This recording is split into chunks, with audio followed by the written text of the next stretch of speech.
Slushy Stop this is, hmm?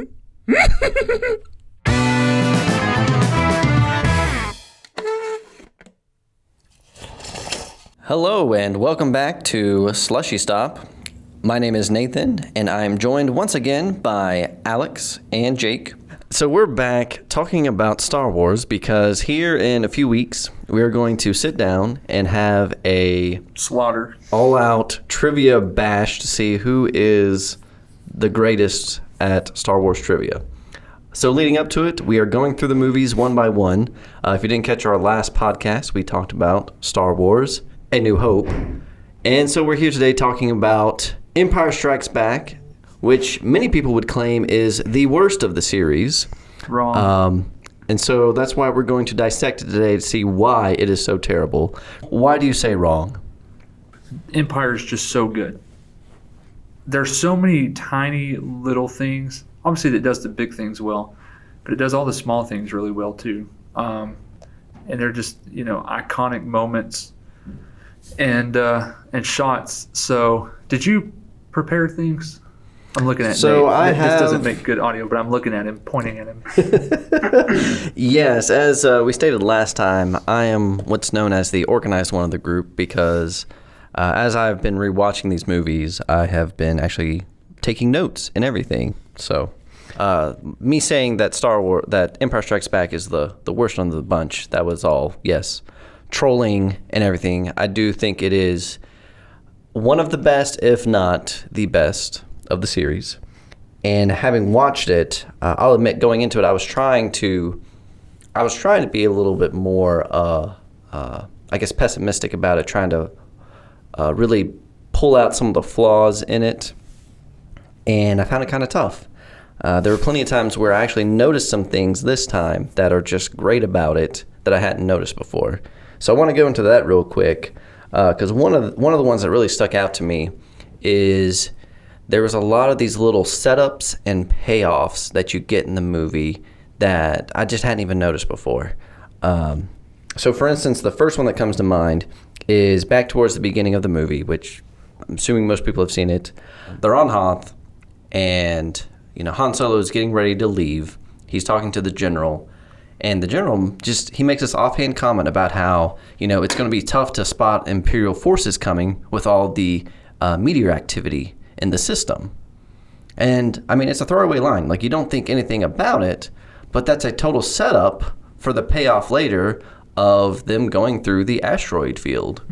Which had never occurred to me prior to today. Yeah, because you just think that, for the convenience of the story, there's an asteroid field that they go through to get away from the Empire. Yeah, and the line is more of a reference to, it'll be hard to tell when the Empire ultimately gets here. Yeah. You don't think about how it connects to them going through the asteroid field later. That may be also why the Empire comes out of light speed too close to the system. Yeah, to be spotted in time because of the asteroids. Because of the asteroids. Mm-hmm. Not that gets that guy out of jail free because he dies. But that's a good point. I never thought about that.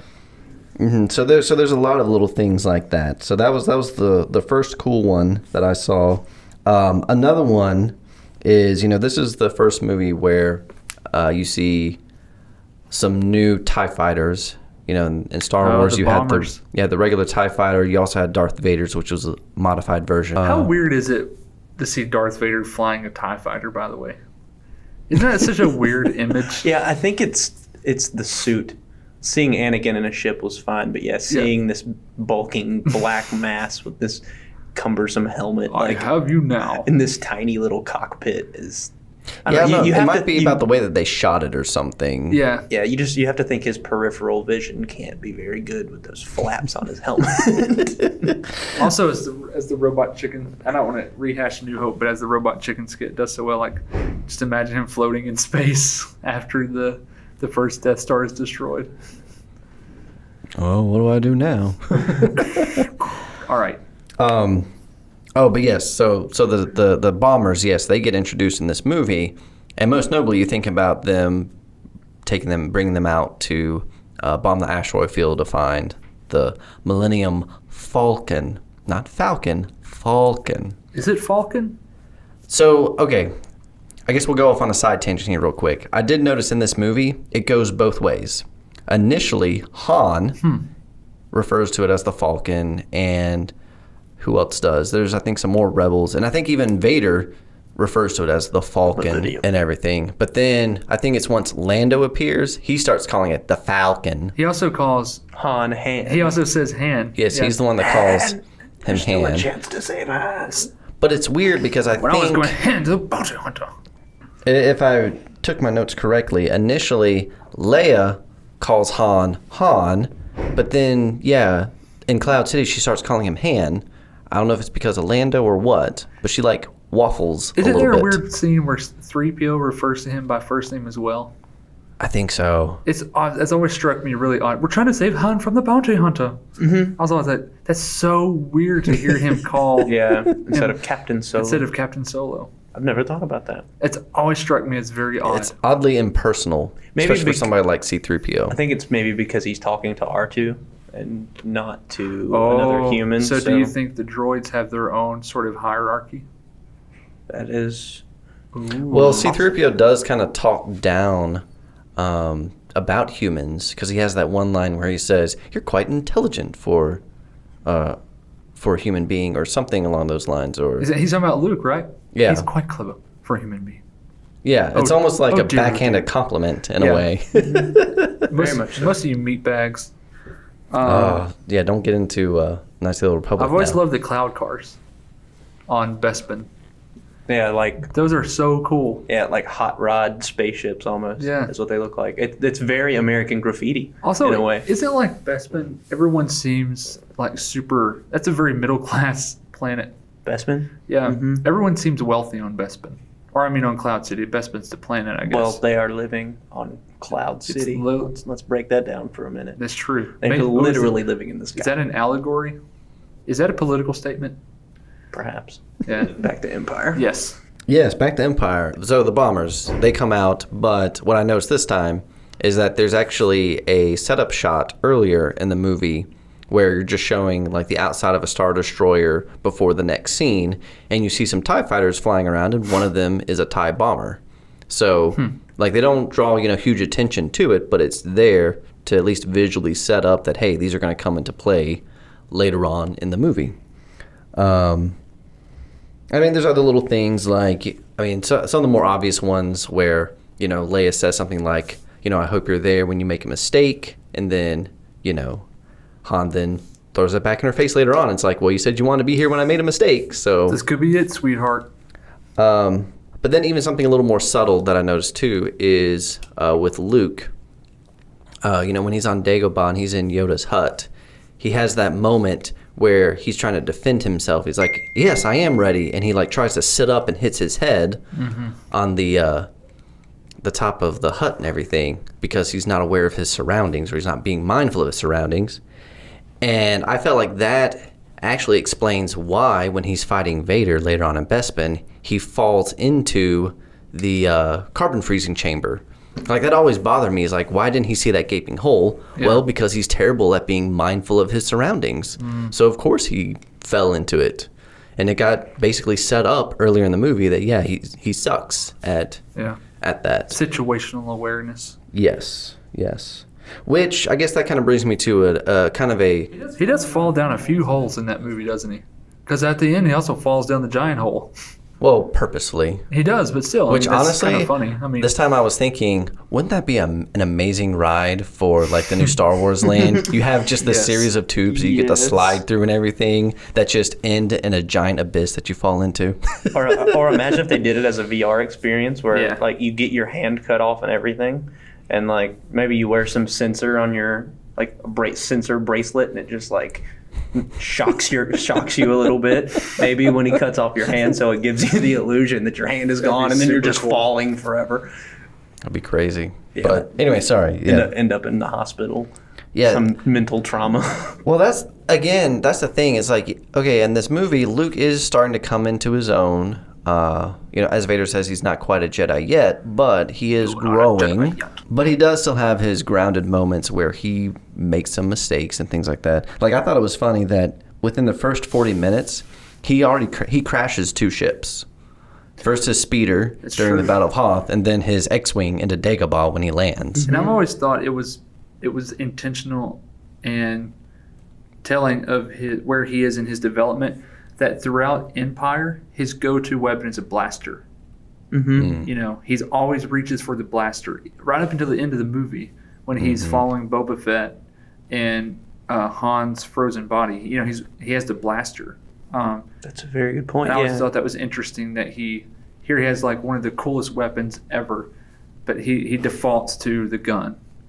Which you could say that, yes, as part of his character, it still kind of shows his lack of faith in the Force at that point. Right. That he'd rather trust, the blaster over the hokey religion and the lightsaber. Yep. But you could also make the argument that, well, a lightsaber would be too loud. He's trying to be incognito, so a blaster would be better at that.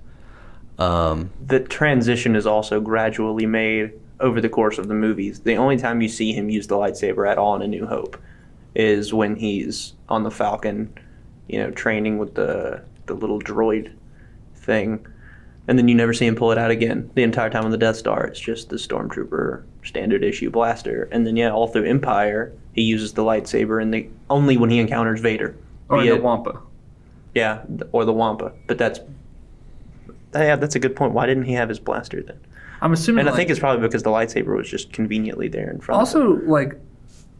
I've never thought about this, but like, did the Wampas like take his weapons and store them? Like, I've always thought it was weird that like his things had been taken from him. Like, did they pat him down? Like, no. I mean, it could How have been did a they stick him in situation. does anyone know how he got stuck in the ice upside down? How did they do that? They just breathed on the ice a lot to melt it and then stuck his feet in Yeah, that there. was like a 15-minute process. They're just standing there holding him. Their shoulders are sore for 2 days afterward. They have amazing muscles in their arms. How did So it was actually a relief when he got his arm cut off. It's like, oh, the pain's gone now. although he bleeds? Does the Wampa bleed? Yes. A little bit. He doesn't necessarily bleed, I don't think. Is it just a bloody nub? There's just, a bloody nub. Well, okay, so I guess we'll dive into the fact that, yes, I watched the special edition again, and in the original theatrical version, you don't get that shot of the full body shot of the Wampa after his arm is cut off. Those extra shots of the Wampa only came in during the special edition. Gotcha. And so when you see him, he doesn't actually have blood coming out. It looks kind of black, almost like it was cauterized when it got cut off. And so I do want to say, by comparison, in this movie, the additions in the special for the special edition of the Wampa, and then it's a lot of little subtle things in this one. The only other main part really is kind of in Bespin, Cloud City, where you have you have a couple of extra shots of the city in there when the Falcon arrives. The Falcon arrives. I'm going to continue to say Falcon, just so. But then you also have some shots where in the theatrical version, like in the hallways and whatnot, it's a wall that's closed off that they basically just put windows in to kind of open it up and not feel quite as claustrophobic. And so I feel like some of those additions, since they didn't obstruct from the movie quite as much as some of the stuff that you got in. Almost as if the movie was so well edited the first time that it didn't need any help. Well, I mean, A New Hope didn't necessarily need the help either, and yet they still ramrodded some things in there too. That's a good point. That's fair. But at least they had enough sense to That's not fair. try to do too much with this one, thankfully. That is fair. How unhelpful is Obi-Wan Kenobi, by the way? You've been hanging upside down for, who knows how long. You just cut a giant ice monster's arm off. You're freezing to death, presumably hungry, thirsty, exhausted. Obi-Wan shows up and tells you to go to Dagobah. Like, could this not wait? Like, hey, I know your situation sucks, but you really need to get here as soon as possible. Like, this couldn't wait? Like, go get help, lassie. Like, seriously? Yeah, can Obi-Wan not appear to Leia or somebody and like give him some coordinates? Also, like, he also waits right until Han is almost there. Like, Luke has once again presumably been roaming around the tundra for a while, and then like in the last couple of minutes before Han shows up, because Han like walks through the ghost or whatever, and then Obi-Wan's like, "Oh crap!" Like, "Oh, I gotta tell you something real quick. Like, there's this. I gotta do it right now." I just kind of thought that was funny. Maybe it's because Luke otherwise might have died, so Obi-Wan appeared to give him some further motivation. Oh. Yeah, he was in a pretty rough state at that point. Yeah. He definitely looked like he was on the brink of just Ben. giving it up. Dagobah. Giving up the ghost, which actually, that's a good segue. That was something else that I noticed too. Yoda has that line, that famous line where he's talking about the Force, and it's all around us, and we're just luminous beings.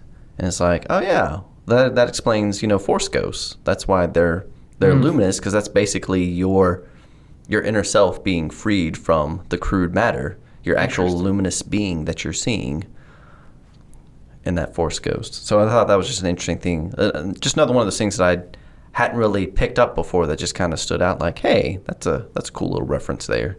And there's a lot of other interesting references I noticed this time too, whether it be to the other movies or just other, I guess, bigger implications. So, for instance, in Cloud City, you have Han being tortured and everything. You go back to the cell, and he's dumped in there. Lando comes in. He takes a shot at Lando and gets knocked to the floor and everything. When they go to pick him up, you have a scene transition, and it's basically the same transition you got with when they picked up C-3PO in Star Wars. Where it's like his waist and everything acts as like the transition point for the weapon and everything. So I thought that was like a cool little callback to the previous movie in that way. And then last time we were talking about the droids, all the other like droids that are on the Jawa sandcrawler and everything. It's like, well, what do they use those for? And I would say maybe at least half of those droids actually make an appearance in this movie, especially at like the Rebel base. Oh wow! You have like that one droid that has just all the different like arms and things like that sticking out of it. You see one of those rolling around in the hangar. Obviously, you have the one droid helping out Han and everything. So I thought that was interesting. That they had that callback. And the silver protocol droid. Ichota. I love that guy. I don't think we know what that means, but How rude.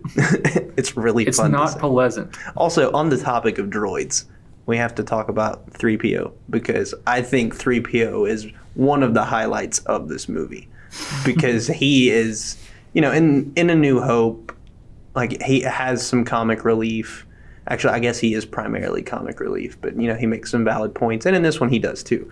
But I feel like they pushed his comedy a little further in this one. Like, my favorite 3PO line is in Empire, when, they're back on the Falcon after escaping Cloud City, and R2's been putting him back together, but he left one leg off to go fix the hyperdrive, and he's like, come back here at once.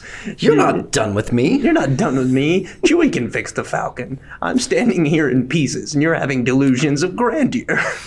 Yeah, there are a lot of great moments with 3PO.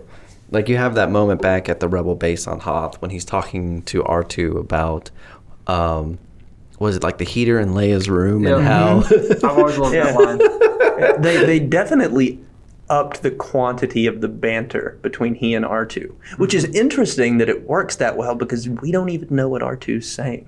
Yeah, but it's very one-sided. Yeah, but there's a certain banter between them, and just based on the tone of R2's beeps, you can assume that everything it's freezing. everything that he's saying is probably a better point than whatever 3PO is saying. Also imagine that like R2's whatever he's saying is profanity laced.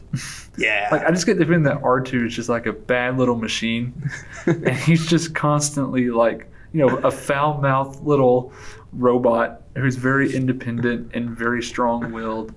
I mean, like, you just get to, I mean, he literally like tries to steal the thing from Yoda. Like, can't have that. Mine.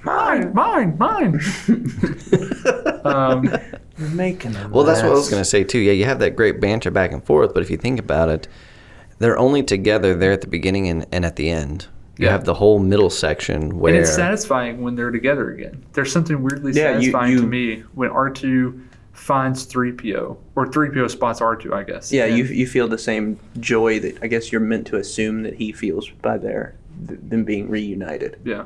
It's like, oh, hey, cool, they're back. Yeah.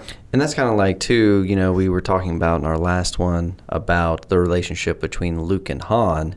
This movie, I would say, helps to further that more as well, even though they're only together there for the first 30 minutes of the movie, and then they're separated the rest of the time. Mm-hmm. But even in that short amount of time, there's such great relationship building going on between the two of them, whether it's, the whole, you know, talking on the intercoms and then Han going out after him later on. Yeah. And then even when he gets back, you know, they kind of allude to this history that's there, but in just such a great way to where you can really see how their relationship has flourished and how close they are at this point. Yeah, and that kind of goes back to what you were saying about the consistent setups and payoffs. You know, in A New Hope, the only time you really get that, I don't even want to say banter, but the only scene where they really interact super closely, I feel like, is, you know, Obi-Wan has gone off to disable the tractor beam on the Death Star, and, you know, where did you dig up that old fossil? And they have that whole conversation. But then you don't really get much more of that. Mm-hmm. But then, you know, I guess we're meant to assume that relationship builds and builds, because then, the beginning of the movie, Han risks his life to go save Luke. Well, and they're literally on patrol together. I mean, it starts right out of the gate. I mean, they're together. Yeah. Mm-hmm. So that's sort of a payoff from that first movie. And then, it builds from there. You know, Han saves Luke, and then, you know, you get a little bit more of that banter between the two. You look strong enough to pull the ears off of Gundark. And then, you know, towards the end, you know, Luke abandons his Jedi training to go save his friends because he has visions of Han being frozen and them all being in danger. I've always found, and I have a new found appreciation for Luke going off to save Han and Leia, because I've always just thought, you know, well, they're friends, and so that's why he's going after them. But then if you kind of zoom out a little bit, you understand that literally Han is taken captive because of Luke. It's bait. It's only because of Luke, and I think that's why the character Luke feels so compelled to do whatever he has to do to save Han, because it's literally all Luke's fault. Feels responsible, for sure. But he is responsible. I mean, that's the thing. Like, the whole thing is about him. Yeah. And you also have to recognize, too, that, you know, Luke grew up as an only child. Right. He's never had a brother. And so in a lot of ways, that is what Han is to him at this point. And all of his friends leave. We get that from A New Hope. All of his friends leave. Or get killed. Or get killed. Or burned alive. Yeah, so Han is, the first... the closest thing to a brother he's had, and he gets a built-in pet, I guess, in Chewie. Absolutely. He now has a 6-foot dog to take care of as well. Throw dog treats every so often, or scratch behind the ear as he says bye. Golly, there's so many great things. Well, let me throw out the line I hate the most from this movie: 2 fighters against a Star Destroyer. I hate that guy. Well, okay, so to play devil's advocate, that whole scene is almost kind of pointless in a way. You know, Leia just talking to the troops or whatever, because the information that she's relaying is unnecessary. Yes, she's explaining what's about to happen, but, you know, show, don't tell. Yeah. The only thing it really does is it kind of just shows that, yes, she has a position of power when it comes to the troops or whatever. Like, she has a voice, but I mean, that's already kind of apparent through everything else. So it really doesn't add that much. Then, you have that kind of forced line in there. You could almost cut that scene out. Yeah. It's almost kind of like just filler and padding before you get into the big battle. And how cool are the starships from A New Hope and Empire? I mean, that's one thing that those movies, I think, did really well. The stuff is so cool. Like, because in Empire you have the snow speeders with the cables, you have the AT-ATs. It's the first time we see those. And I know, you know, Jake specifically has talked about how influential that was. And then, you know, the ATSTs, the Bespin cloud cars. And however, I am going to say, though, the introduction of the Super Star Destroyer Yes. is a kind of lazy and ridiculous in a way. It's like, well, what's better than a Star Destroyer? A Super Star Destroyer. And then we get a Super Duper Star Destroyer. And it's just, that's a bit of a stretch. I mean, it's not heinous. They make it work, but at the same time, if you really stop to think about it, it's kind of like, they could have done maybe a little better. I do agree with you, but I let it pass because the Super Star Destroyer looks even cooler than a Star Destroyer does. It does. I think that's okay. And isn't Vader's ship called like the Executioner or something? Like, that's true. And the thing's like all black and pointy and kind of looks like a Lamborghini. And like the engines are red instead of blue. Yeah, like everything about that ship just looks cool. so sick. It's cool. So it's fine. And I love one of my favorite characters from the original trilogies is the captain of the Super Star Destroyer. Is it Theot or Piet? Piet. Captain Piet. Captain Piet, who becomes Admiral Piet. Because Admiral... Talk about a great promotion right there. Yeah. I love that guy because he's a guy who like constantly seems to be second guessing himself. Like he never seems confident. It's because he knows he's at risk of being strangled to death at all times. Where the mustached Admiral gets killed, and then Captain Nita Admiral gets killed. Ozzel. Ozzel? Is that his name? Ozzel, yes. And then Captain Nita gets killed later. So like his contemporaries are being strangled to death in front of him over and over. But well, I love that you do get that moment there where you kind of get a glimpse at some of the infighting though between the officers. yes, that's a great point. Between Ozzel and Piet and everything, and they even linger long enough to where you see like Ozzel glare at Piet before he walks off and everything. Yeah, that's it. The rebels are there. Also, let's take a second to appreciate how awesome Nita's death scene is. We don't actually see him die. He just sort of crumples to the floor right after the transition, and then we get apology accepted to Captain Nita. Like that is such a good, Because they're not even in the same place, right? Oh wait, no, that one they are in the same place. Okay, it's my bad. Ozzel that gets strangled over the transmission. over the hologram. Yeah, but That's right, because Piet tells Vader. That's right. I'm sorry. but Nita, like we get the fade, and then he just sort of crumples to the floor, and then we have Vader's line, and that's just such a good example of how scary Darth Vader is. Mm-hmm. Like we don't really get a good scope of how scary this dude is in A New Hope. It's just sort of like, oh, he's the strong guy in black that kills the Jedi. But then we get to this one, and it's like, whoa, this dude is actually... He's still the enforcer. That's one thing I admire about just the characters in Empire. You know, in A New Hope, Vader is menacing, and, you know, he's second fiddle to Tarkin in many ways as far as the villain. In this movie, Vader is the villain. You know, the Emperor is some ambiguous figure whom we see so briefly. And so Vader is the main villain here. And I also love that the Emperor demands you make contact.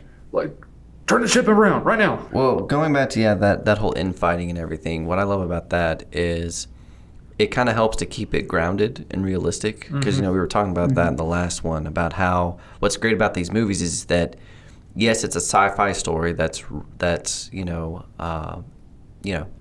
fiction, and yet they still somehow find a way to keep it grounded when it comes to the relationships and the interactions between the people, even the Empire. Because, you know, nowadays in movies, it's real easy for them to just be very one-dimensional and just make them look like a bunch of, like, bad guys that just do bad things because they're bad.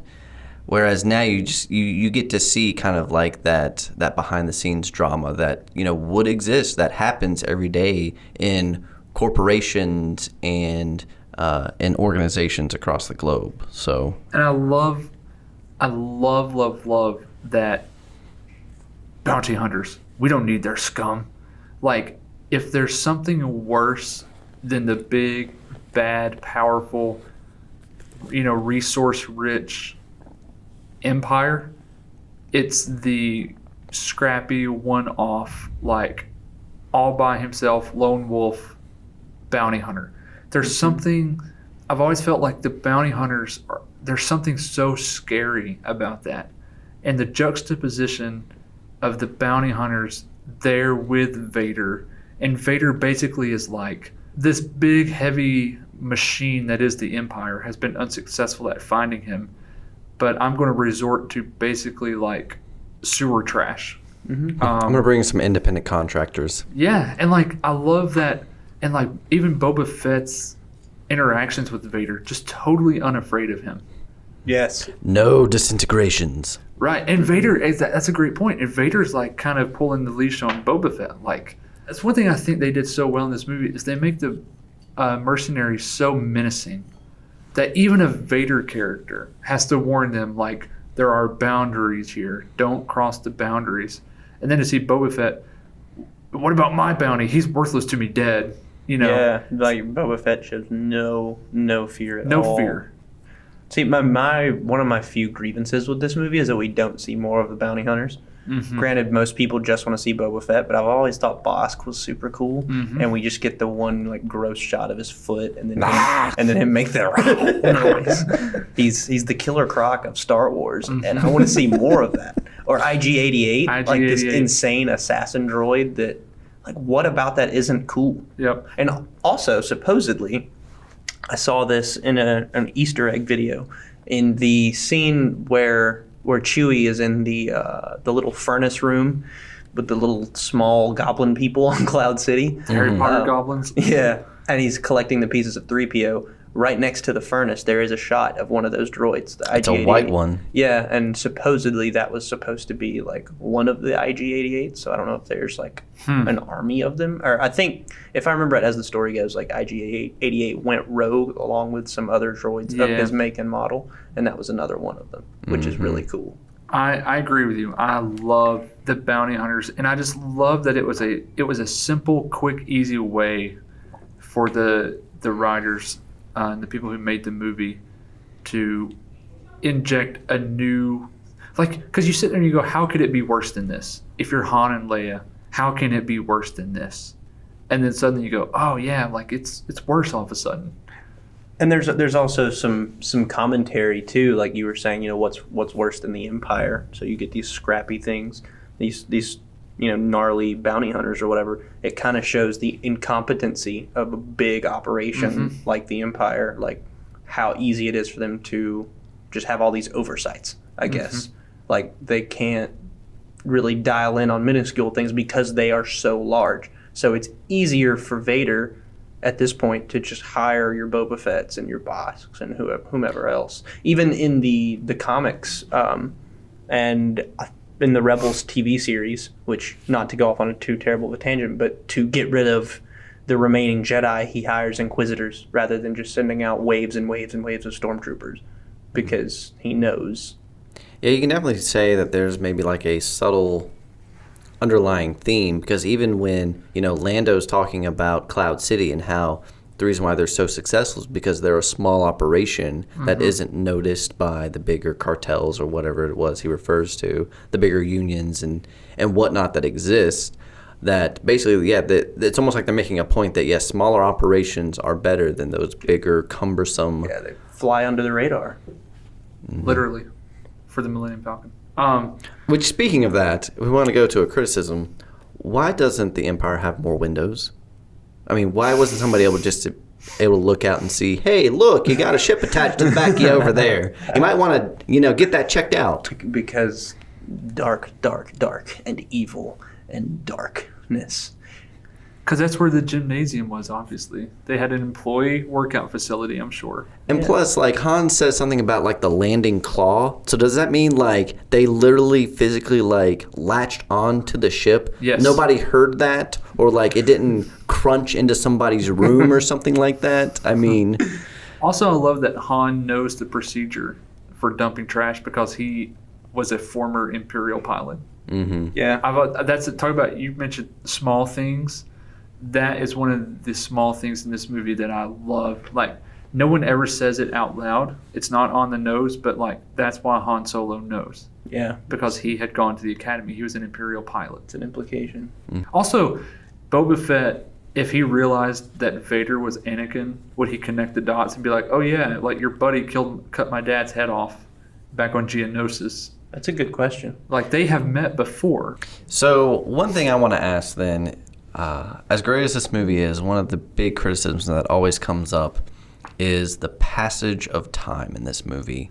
That, you have all these great things that happen in it, with Luke's training and things like that, and yet it takes place over what, just the course of a couple of days or what? And then so then you have that say, well, that's not enough time for him to do what he needs to do, and I'll admit they do kind of take some liberties with the time in this movie. So go ahead and speak a little bit on that. I've always assumed it takes place over about a week. Yeah. That was just an assumption I've made. Like, I've assumed that the time spent inside the asteroid worm was days, not just a few hours. I've always assumed it was a couple of days, and then I've always felt like there was some time that they were on Cloud City before Luke arrives. Mm-hmm. I've always imagined that was probably because you have them getting there, and I've always just assumed that them getting all cleaned up and whatever, like they're going to dinner, and then ultimately meeting Vader is the day after they get there, and then maybe Luke arrives the following day or something like that, because enough time has passed for the Falcon to have been in the shop. Yeah, it's been people have been working on it. Yeah, so I've always just assumed the Cloud City thing takes place over 3 or 4 days. Yeah, which lines up because that would put the whole movie roughly about a week long, because you've got 2 or 3 days that you see on Hoth. So then Hoth and Dagobah and Bespin are really close to each other, because travel time is, because you got to think about travel time and everything. But light speed. Yes, sure. Yes, you have light speed. Even though we don't see it too much except for the very end of the movie. So, but see, the Falcon never uses light speed though. So it can't. Bespin must be pretty close to Hoth. Hoth, yes. And Dagobah could be far away, but Luke could use light speed because X-Wings do have it. Although he does say that he wants to keep it on manual for a while, so maybe we're meant to assume that it's fairly close by as well. Mm-hmm. They're just staying in this one little corner. Yeah. How cool is Dagobah, by the way? I don't want to overlook the fact that Yoda picks a planet shrouded in dark side power to live, because he knows he's so powerful with the Force that he'll be found out anywhere else. So he builds a hut on a swamp planet surrounded by the dark side of the Force. Well, that was another question that I had, was you have that moment when Luke, finally senses the cave and is like, oh, it's cold. Mm-hmm. But at that moment when that happens, he's going and picking up his jacket after he finished his training with Yoda. Yeah. So why did he all of a sudden sense the cave then? Why didn't he sense it earlier when he set his jacket down there? See, now, I've always thought he's becoming more Force sensitive. Mm-hmm. That was my assumption. More attuned because of the training. I also love the line, for all of Yoda's great lines, I love the, what will I find? Only what you take with you. Yeah. I was like, oh, man, because, we have the hindsight of knowing what he's about to find, or the foresight, I should say. But what a great line. Mm-hmm. That is a great line, and what I thought was interesting, too, is to kind of, be a little speculative here. What would have happened if he hadn't brought his weapons in there? If he hadn't taken his weapons. Your weapons, you will not need them. I wonder because obviously that deterrent, what that shows us is by him bringing his weapons in there. Again, that goes back to showing his lack of faith in the Force. It shows that he's afraid because he feels like he needs his weapons there to protect him. And again, fear leads to the dark side. Let's play devil's advocate a little bit here and say, what if the decision to take his weapons resulted in what he found in the cave? Exactly. That's what I'm thinking is because he basically was, by bringing his weapons with him, because he was afraid, that shows he was kind of starting down the path of the dark side, which resulted in him having that vision. Yeah. So if he didn't bring his weapons with him and didn't show that he was going down that dark side path, would he have had a different vision? Yep. That's a good point. I also love that Yoda does not have training equipment on Dagobah, like when he's training Luke. And I'm being, because this is a beef that I have with the prequels. I love that because you get the sense that becoming a Jedi is not like an assembly line process. No. Based on what we see in Empire, you get the feeling that like it's like, Arthur learning under Merlin. It's like you learn under a master, and there's no science to it. It's not school. There's not, a syllabus. I love that it's just like, okay, so you want to become a Jedi? Well, gotta learn how to lift some rocks, bro. Lift some rocks, swing on some vines. Well, it's also the fact that everything was destroyed, though. That's true. Yeah. He Now, didn't have the that time said, to grab anything and take it with him. That's it. To go off slightly, there is in another one of the Star Wars Marvel comics, I believe it is Jocasta Nu, the librarian from Attack of the Clones. She shows up in one of the comics that was released fairly recently, and she actually did save quite a few things. But it ends up, spoilers, ultimately ends up being self-destructed for fear that the Empire will find it. So yeah, all of the tools that they did have that have been destroyed by this time. So, I think Yoda probably just has to resort back to a more primitive way of training, which is probably for the best anyway. I mean, it worked out better for Luke than it did for Anakin. Mm-hmm. Well, before we move on, I just wanted to say real quick about that training and everything, kind of tie it back to the setup and payoff. You have that moment where Yoda says, judge me by my size, do you? Yeah. And it's like, well, yeah. When Luke first landed, part of why he didn't realize that he was Yoda is because he was judging him by his size, that he just saw him as this weird little local creature. Annoying thing. So I thought that was just kind of a funny little callback that he's like, yeah, judge me by my size. Well, you did, but you shouldn't. So. Looking. Kid. Found someone you have, I think. I did also, I guess, want to touch on the filmmaking a little bit, the filmmaking aspect of the movie. It's obviously it's a great movie because of the story, but also it is very well crafted. And what was standing out to me, we talk about practical effects and everything, so that includes your stop motion. So that whole Battle of Hoth with the AT-ATs. Even today, by today's standards, still holds up so well. Done by the same guy that did Alien and I believe some of Jurassic Park as well.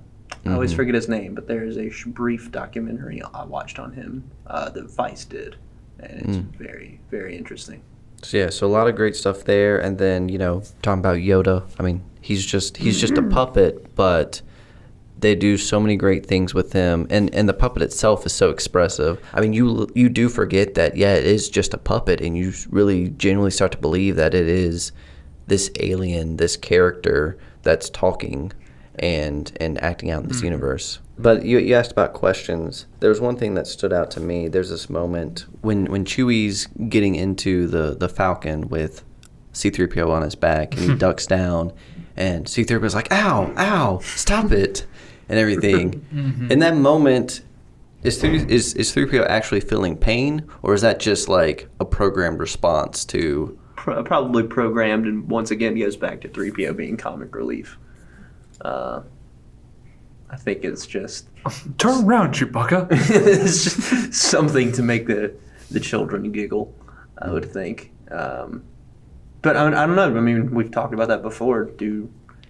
In Attack of the Clones, Obi-Wan has the line to Dexter Jester, if droids could think, there would be none of us here, would there? But then by the time we get to the original trilogy, 3PO says a lot of things that implies that he has some sort of thought process. R2 squeals when he gets shot in A New Hope. Yeah, so maybe my thinking would be, and of course this is just, fanboyism and speculation and whatever, like maybe technology has advanced even further to the point that droid programming is similar to, human-like emotion by this point. So yeah, maybe he doesn't feel pain. It's just he knows that it's happening, and that's what a human would say. And that reminds me of another little setup and payoff that was great in the movie. You have, Luke and R2 getting ready to land on Dagobah, and R2 asks, is it safe for droids? And Luke is like, yeah, of course it's safe for droids. And then, of course, they land. he gets in the water, gets swallowed by a monster, and it's like, well, maybe it's not quite so safe for you here, buddy. Sorry about that. But no attention is drawn to it, but it's just this nice little subtle line. That and Luke's just general disrespect of R2.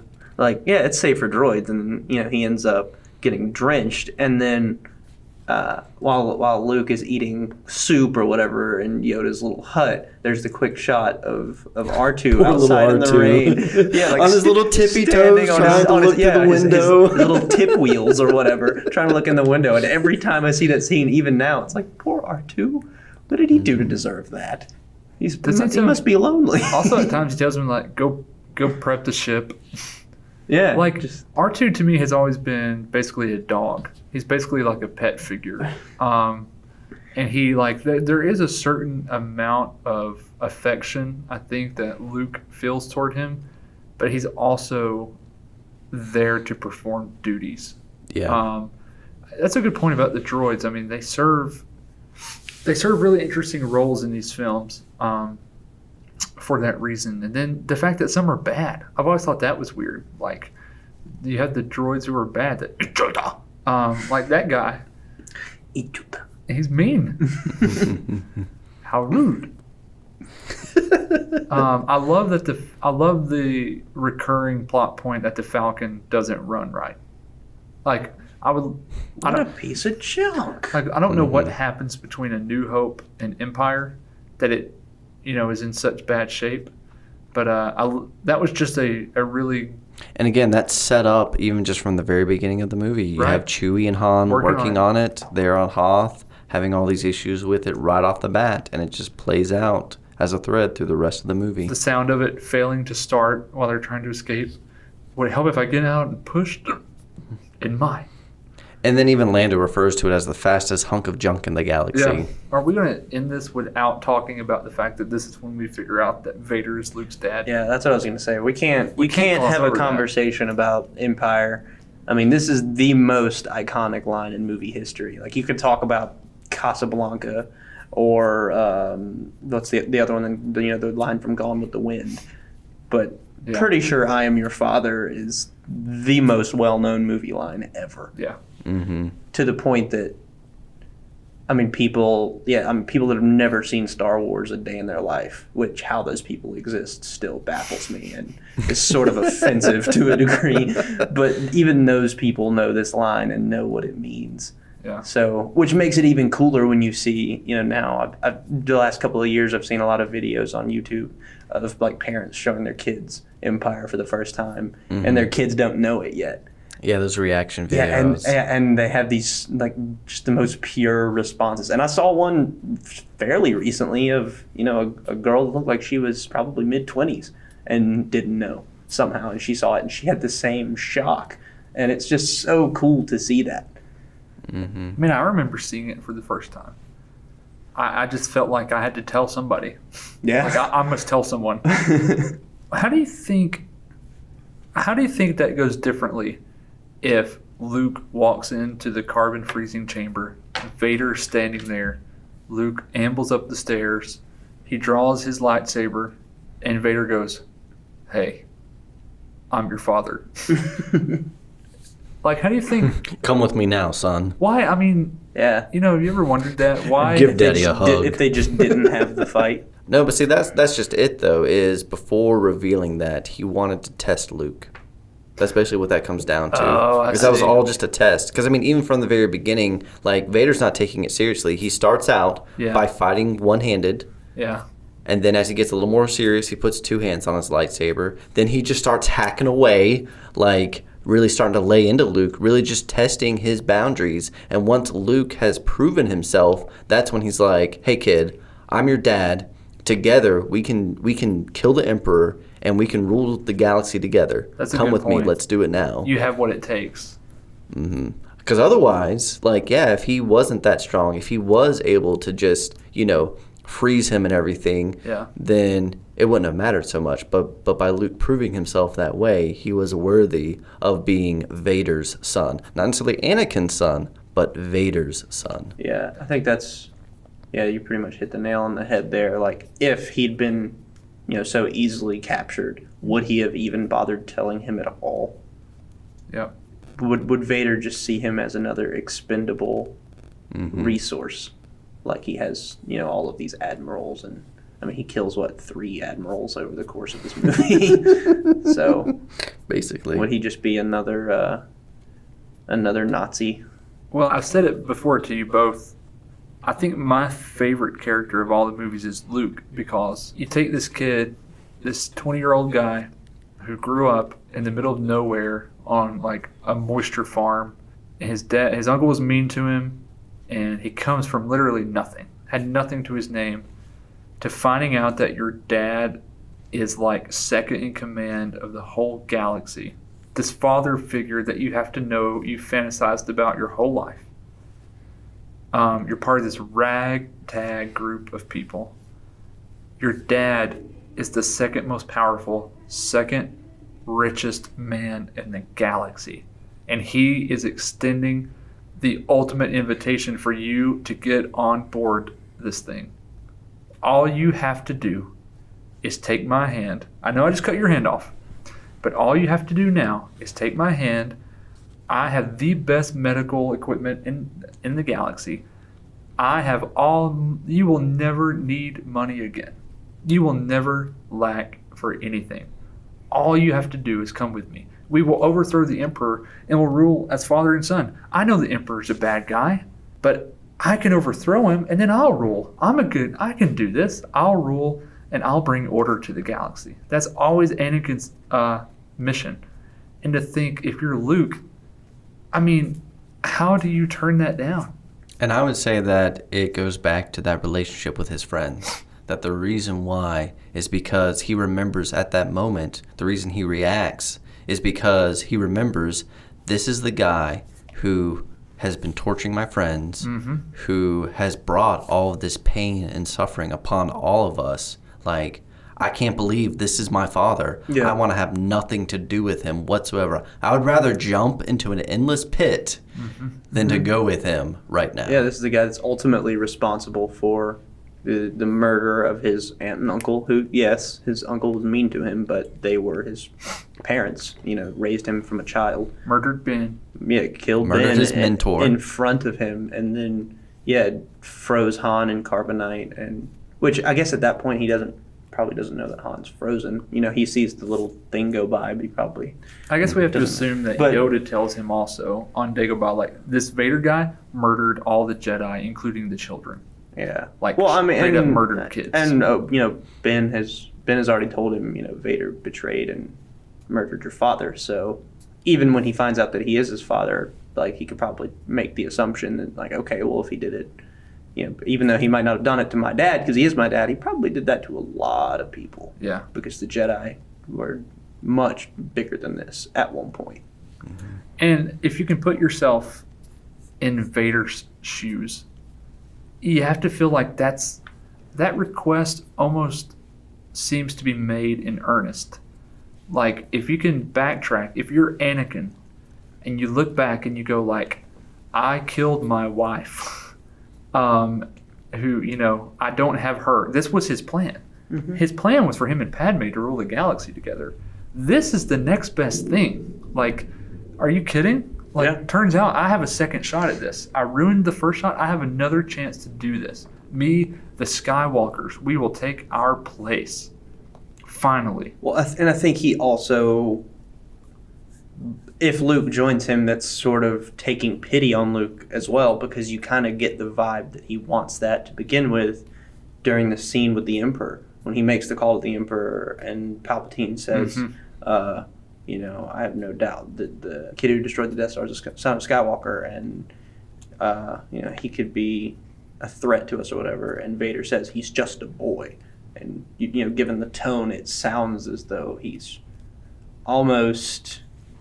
defensive. Yeah, like he's almost an apologist You're for right. Luke. Because you definitely get the sense that the Emperor just wants him killed. Is just Vader the be one rid who of him. says he would be a powerful ally? Yes. He would be. So if he could be Vader's- turned, he could be a. That's an powerful ally. interesting point. Yeah, the Yeah. Emperor, as far as the Emperor's concerned, Luke could be dead and he'd Like, be just fine kill with him. it. Which- Vader's the one that convinced him, that says, well, let's turn The him. one grievance is by this point, Vader already knows that Luke is his son.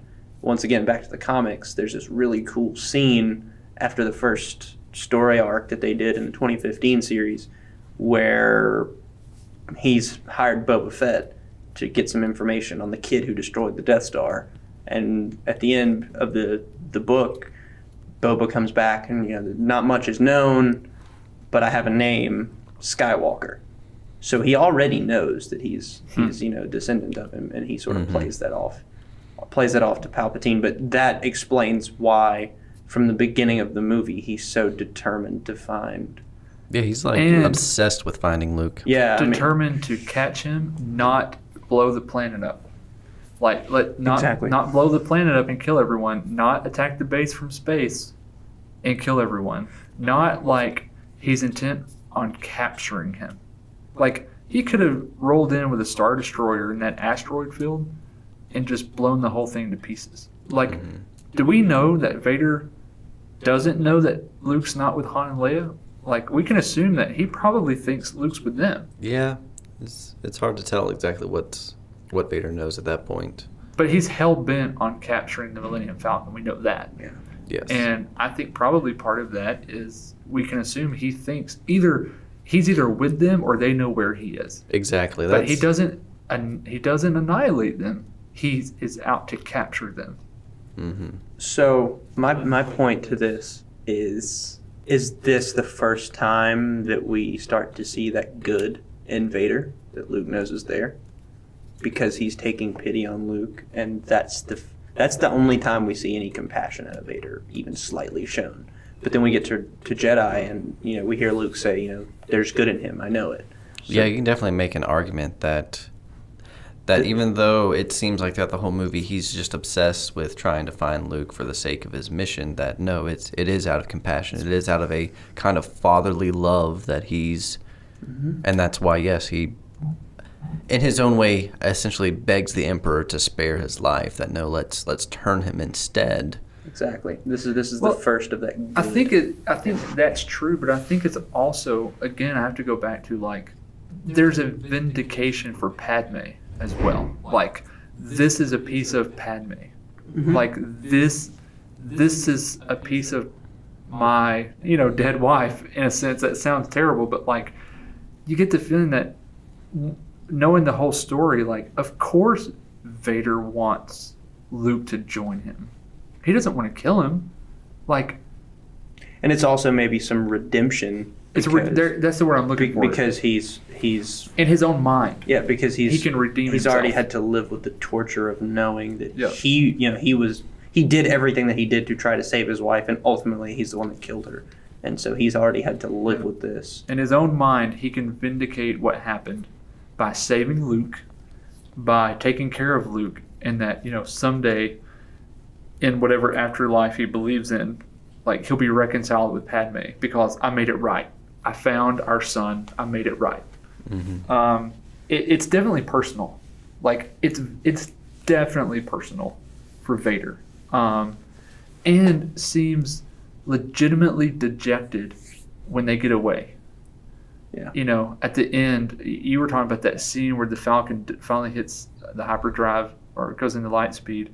And that scene that you talked about, you love so much. Yeah, I was going to say, I guess to kind of wrap this up, let's go ahead and talk about maybe our favorite scenes or at least moments from the movie. And so I'll use that as a segue to mine, my favorite shot of the movie. I mean, there's a lot of great stuff in it, but my favorite is, the Millennium Falcon, the hyperdrive finally does kick in thanks to R2, and it gets away, and Vader's looking out the window, and he goes to turn, but then he stops, turns to look back one more time, like, did that really just happen? Yeah. And then he starts walking away. Like, just that little character moment right there, just like, wait, did that? It's almost like, I would say, Vader knows that was his chance. Like, Luke was vulnerable, Luke was hurt, that was his best shot. And then it's quickly followed up by probably maybe my second favorite shot, where he's walking away and he's leaving the bridge, and he walks past this one little Imperial officer that's like working on his notebook, and then that officer like looks after Vader like, whew, dodged a bullet there. I'm glad I didn't take his anger out on me before going back to work again. Safe. So what about y'all? Favorite scenes, moments? I mean, I don't want to use the whole, battle scene on Hoth because, it's just very generic. But, the first time you see the AT-ATs walking in from a distance definitely always stands out to me because, like I said in the last episode, some of my oldest memories I have are of not plot points, but, from the first few times I saw the movie, just goes back to the image of the AT-ATs walking in the snow. Great visual storytelling again. Yeah, that image is ingrained in my mind and has been since I was 4 years old. So that's super powerful for me. Because it's another example of show, don't tell. Like, they don't talk a lot. Exactly. It's just you're getting, the shot of the troopers out in the snow looking through their, binoculars and everything and just weighing what's about to come at them. Exactly. As far as favorite scenes, just brief ones, like the one I already mentioned of 3PO standing there half constructed with a missing leg, bantering with R2. I love that so much. And the discussion between Yoda, Ben, and Luke when they're trying to convince him not to go to Cloud City. It's just, I don't know, just something about seeing the three of them all together for me is really special. Man, it's really hard. I would say aesthetically, there are a couple of scenes that stand out to me. One of them is that final shot of Luke with his arm around Leia, and they're on the medical freighter, and 3PO and R2 are there, and they're looking out the big bay window into space, and Lando and Chewie are on the Falcon, and they jet off to Tatooine. That scene is so beautiful, and it's just so... I could just sit there and look at it. So bittersweet in a lot of ways. Yes. And it's, yeah. I don't know if it was in the theatrical cut or not, but in the, I know in the special editions, before we go inside the ship and see, Luke's fingers being prodded with the needle or whatever, there's the quick shot of the convoy of ships in space, and we see that one, and it just sort of like pans over and like zooms into it, and it gives us this nice clean transition into it, and it's just so cool the way that's edited together. It's like comforting that more of the Alliance has survived. Like, up until that point, we don't really know what the Alliance is or who made it off Hoth. That, and I've always loved the scene where Luke is hanging upside down on the antenna, and he is like, Ben, why didn't you tell me? Why didn't you tell me? And then you can see his face, and this is great acting by Mark Hamill. You see his face kind of reconcentrate, and he's Leia. And I love the shot of Leia's face with the red sunset behind her through the cockpit of the Millennium Falcon. Lando's like tinkering around with things, and Chewie's sitting there, and Leia's like, we have to go back. And Chewie's like, absolutely, no question. And Lando's like, what about? And Chewie basically is like, sit yourself down. Like you're all lucky. All right. Right. Like Chewie's like, you're lucky we even brought you. And I love that dynamic. Like, Leia and Chewie, like, this is the team, and like Chewie makes it clear, you're an outsider, dude. Like, you have not earned your place yet. Like, we're going to deal with you when we're out of this. But for right now, by the way, you're the one going up on the roof to get him. Like, not only are you not driving, but like you got the crap job here. Yeah, literally Leia's in the pilot seat at that point. Right. Leia and Chewie are flying the thing. It's like, and Luke's never met Lando, so Luke's never just met this random dude coming up to pick him up. So a guy who isn't Han Solo. Uber? Coming through the roof hatch. And then from that point on, the escape is so... The drama of those last few minutes. Yeah, it's so weighty. It's so weighty. And Luke's like lying in like he's almost out of it. And Leia's like, I'll be back, stay right here, I'll be back. And then like R2's trying to fix 3PO, but he's like, oh, by the way, the city central computer told me, you know better than just trust a strange computer. But like R2's still trying to fix the hyperdrive because we know it's been hijacked. And I just love that sequence of events because it's extremely dramatic. But that's probably one of my. There's so much good in this movie, but that sequence, I think, is so good. Yep, it's a great setup that then allows us to go into Return of the Jedi and get that payoff there. Yep. So, awesome. Well, that sounds like as good a spot as any to wrap up our discussion of Empire for now. Next we'll be talking about Return of the Jedi as we make our way towards that trivia challenge. So, Return of the Jedi is my favorite. So Unwana Wanga. I cannot wait. so this, R2D2. Oh boy. Thanks, guys. Yeah, thank you. See All you right. soon. we'll see y'all next time.